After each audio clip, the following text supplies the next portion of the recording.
questions, please raise your hand. We've got microphones on either side to get this to. Really excited that game week's here. It's, obviously a lot of work goes into getting to this point, but when you finally know that this Saturday will be real, it's just, it's that time that we got to find out what the reveal party shows of who we are.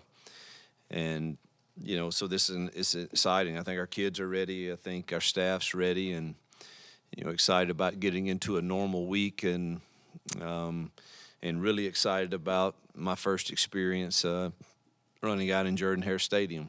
I think that's going to be phenomenal and exciting, and I've got more family coming than ever before, I think, and it's just it's going to be a magical experience, I know, in that stadium, provided that we play well. And that's the pressure or the anxiousness that you feel sitting in this chair is just wanting to deliver. The incredible fan base we have has, welcomed us so much and bought season tickets, and we've expanded the stadium size, and it will be at capacity for Saturday. And you hear all those things, and you just so badly want to, to deliver. And so hopefully we'll play well. But no question that we're extremely excited to kick off the 23 campaign this Saturday.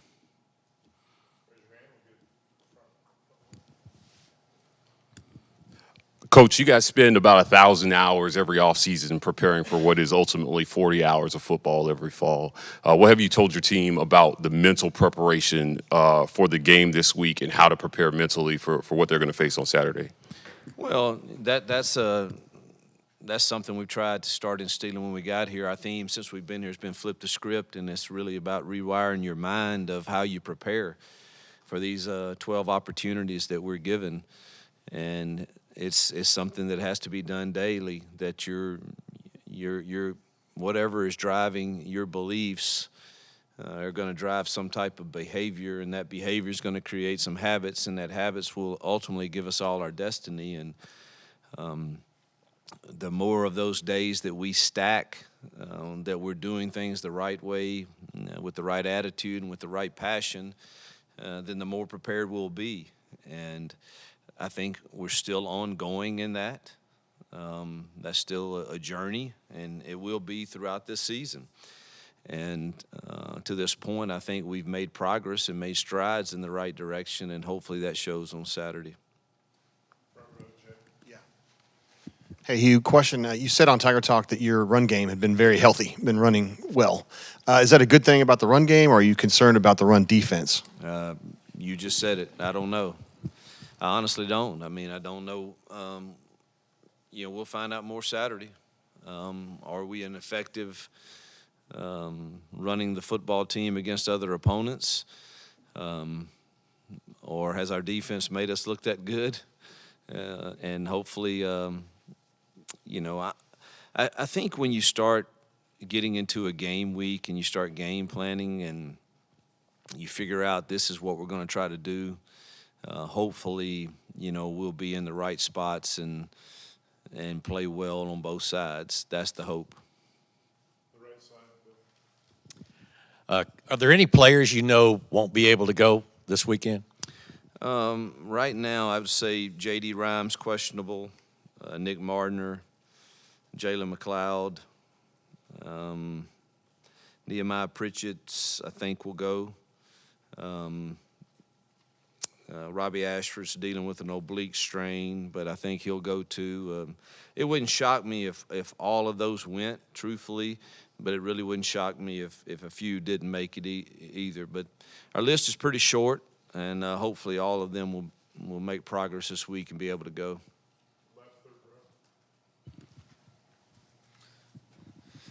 Coach, now that you've had, these weeks of fall camp to get all of these new faces involved, heading into that first game, how do you now put some of that puzzle together of all these new pieces into the game itself? Well, we're going to play all those pieces that have earned the right for that opportunity, and then what they do with that opportunity will determine how big of a piece of the puzzle they are. It's pretty simple. They go out there and they rush for 150 yards, they're probably going to get some more carries.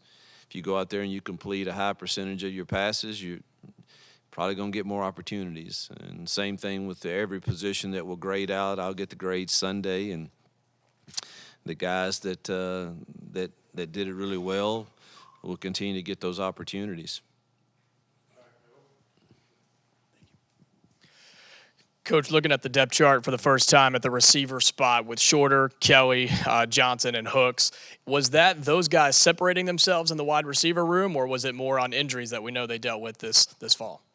I'm going to be totally candid with you. I don't even have a depth chart, so I don't know where that came from. I guess that's from the SID world. I don't do depth charts, so I just don't. It's really nonsense. I mean, you're going to play your 4 to 5 outside receivers and your 2 or 3 inside receivers in our system, and I don't care who runs out there with the first group or the second group.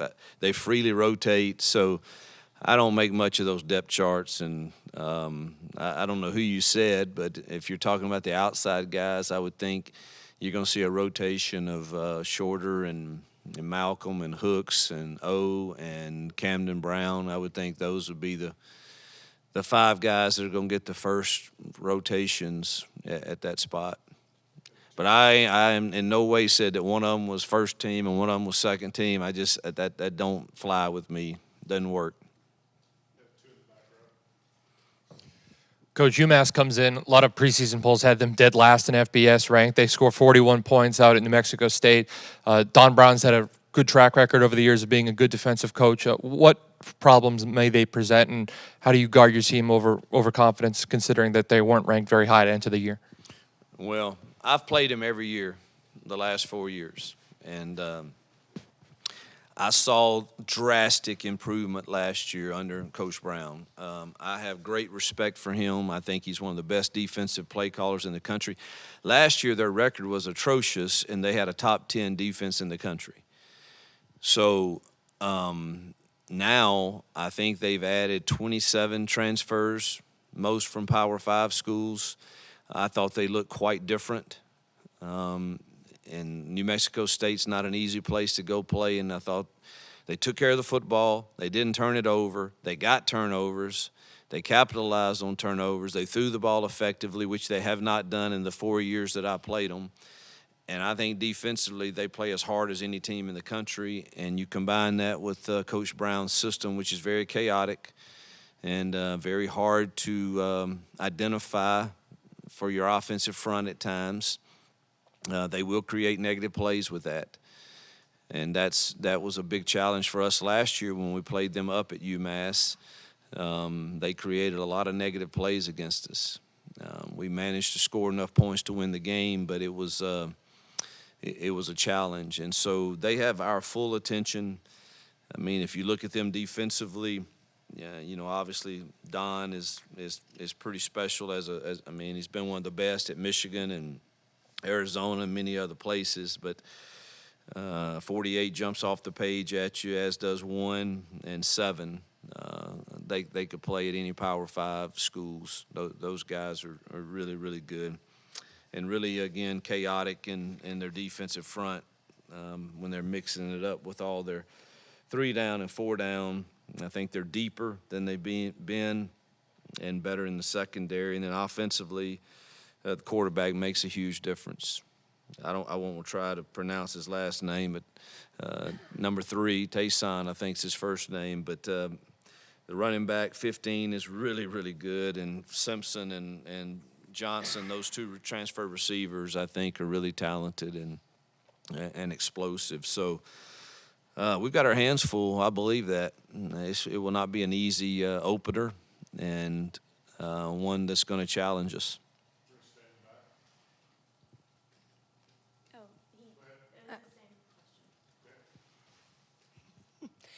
Hi, Coach. So obviously you've coached in these environments here in the SEC before, but returning to it, we always get to know, the players' emotions heading into a big game in that environment. But I'm curious, from your perspective, How do you get yourself prepared for the atmosphere, and do you take a moment and kind of soak that in, especially now making this return? You know, I really haven't thought about that a lot. You know, I soak in every game pretty much. You know, I mean, we've played in, even at Liberty, we played in SEC arenas, and those are always fun to play in, and I embrace those opportunities. I think the most exciting thing with me would just be taking in what I consider to be one of the best home atmospheres in college football, and I don't know that I've had that. No offense to any other places that I've been, but I don't think I've ever been at a place that that has quite the enthusiasm and passion and energy that I think Jordan Hare is going to have. And so I will take a moment to take that in.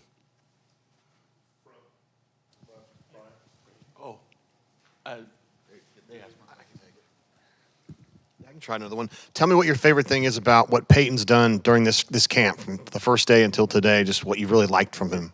His attention to every little thing. You know, he's got an advantage that he's in grad school and he has a lot of time. And so it's important to him, and he's constantly studying. And I sure hope that translates into his decision-making come Saturday, now that we're not just running stuff against a defense that we don't really know what they're doing. Now you honestly get the game plan and say, now, Peyton, I would expect you to see this and get it right, and he takes great pride in that. So I think it's that's probably been the most impressive thing, is just he wants to have the mental part of the game plan totally down. When we talked to Cadillac earlier this month, he was talking about how he thought that this was the deepest running back room he's had since he's been here. Just how much do you like leaning on the fact that you got multiple guys, not just maybe one or two that can give y'all good carries? Well, the facts are, if you're able to run the ball, you can shorten the game. And I think that may be advantageous to us this year. And so are we good enough in the O-line, tight ends, and running back room to do that in a league that has tremendous defensive linemen? I don't know yet. But I do think that our running back room is very solid top to bottom, and we're going to lean on them heavily. Obviously, you know, the first thing is a win, but what are some of the other type of things that you're looking for on Saturday that you'd really like to see? Well, you would like to, even though it's game one, you would like for it to be clean, that we're not having pre-snap penalties or turning the ball over, any foolish penalties. And you'd like to see them play with great passion. So those would be the things that, you know, obviously you want to win the game and you want to look good. But that's always a fear, I guess, you have of you're not quite sure how a new team that we've, you know, piecemealed together ever since we've been here, and now they're fixing to get out there in front of 88,000 and a loud crowd, and, you know, how will we handle all of our emotions? And does it cause us to have a foolish penalty here or there? Things like that you can't do and win games. And so just hope it's a clean game for us. Hugh, obviously, you know, go back to UMass, them playing in week 0, you guys already having some tape. Do you think that's maybe a significant advantage? Is that maybe something that's not super important? I guess, how do you feel now with having some tape on them and them not having any on you guys? It definitely helped to they're quite different on offense than they've been in the past. So defensively it's the same that I've faced, but offensively they're quite different. And you kind of wish you had even more of a sample size, but it's no question that with everything I saw them do with their motions and shifts and their RPOs, and you know that they have more to do with that than just what they showed. And so I think they're very similar to us, truthfully, now. And there's a lot of options, and this quarterback, you've got to be aware of him, both running and passing. So it was quite different. So I think it was helpful. What have you seen from Amari Kelly in this camp, and how much has he maybe progressed even since the spring? Love his energy. Love the way he practices. Love the juice he brings to the field. Just getting him, not just him, the biggest struggle with the receivers is getting them to play with the same tempo on every single route and every single play. They don't know when it's coming to them half the time, and we take too many plays off. I think we've gotten him better with that, and we need to see continued improvement, but real curious to see how we do in the game. But O has improved each week.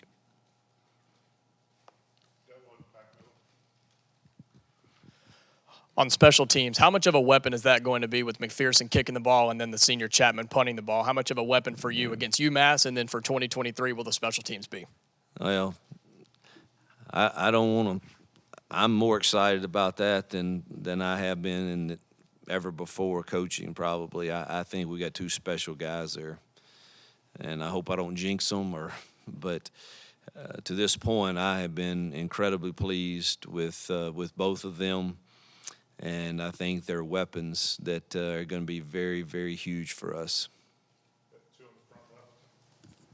Coach, you said this spring that you felt like the development of the offense that you and Philip Montgomery were coming up with, nobody knowing what it was a significant advantage.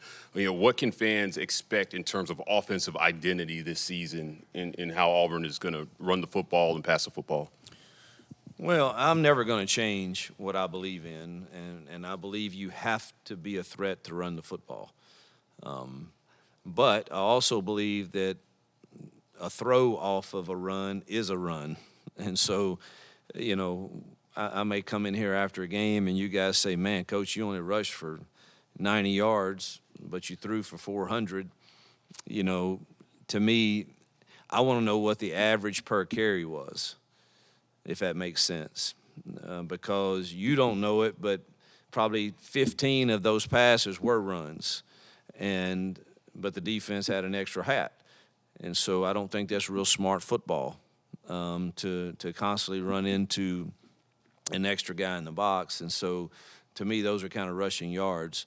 So I think you have to be a threat to run the ball. You can't be one-dimensional, so you have to stay balanced. And balance doesn't always show on the stat sheet to me, but it does when I go and look and say, all right, these 10 runs we threw for 100 yards on them. Then I know, but I really want to know what that average per carry was when we did hand it off, because it usually tells me we're making the right decision and we're handing it into good boxes. And if we're constantly making a wrong decision and handing it into a bad box, that average is probably going to go down. Yes, Griffin Speaks, local kid, Baylor transfer. What have you seen from him allow him to be in the rotation potentially at safety and special teams? I think he's got a shot to be in the rotation this Saturday. And what happens from that point on, I know he's on some special teams. And I think he'll get a shot to get some reps as a backup safety too, and we'll see how he performs. In the right spot at the right time, knows the system, gets the checks. So I think, wish he were a little bigger and faster, but he's going to be in the right spot, and he's not afraid of contact. And so I think he can get everybody on the right page back there, particularly if you're playing all those young ones around him. You've mentioned him a few times already, but Don Brown's had this legendary career on defense. Like, what makes him his defense is so good since you faced him, several times now. Yeah, he gave me fits last year, and I've watched that game a lot of times, and we scored 42 points, but it felt like it was 12, it was hard. But he mixes it up between even and odd, and then when he gets in his odd, he's going to have these spinner backs, and you never know where they are. And it's just hard to identify for your O-line exactly, what the combinations need to go to in the run game and in the pass pro. And so we've got a lot of studying more to do today to make sure we're as good. But there's going to be some negative plays. The whole deal is trying to confuse the O-line, and they're effective with that. We just got to make sure that they're effective with that at a small percentage. Hugh, going back to Peyton, I guess how do you, maybe simplify is not the right word, but when you have a first game with a new quarterback, how do you sort of, maybe ease him into that while still keep making sure you guys have a dynamic passing game? Yeah, you would like to. I've always felt like I would like to start a few games with some simple completions for him.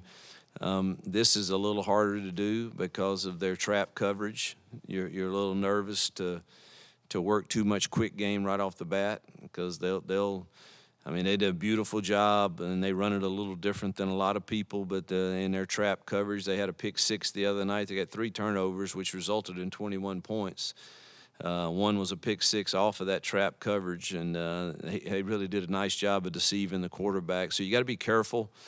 What I would like to do is throw a quick hitch or two every now and then, but they don't really give you that opportunity. So Peyton's going to have to take what they give and throw the passes and complete the ones that work against this scheme. All right, Coach. Thank you. No, thank y'all.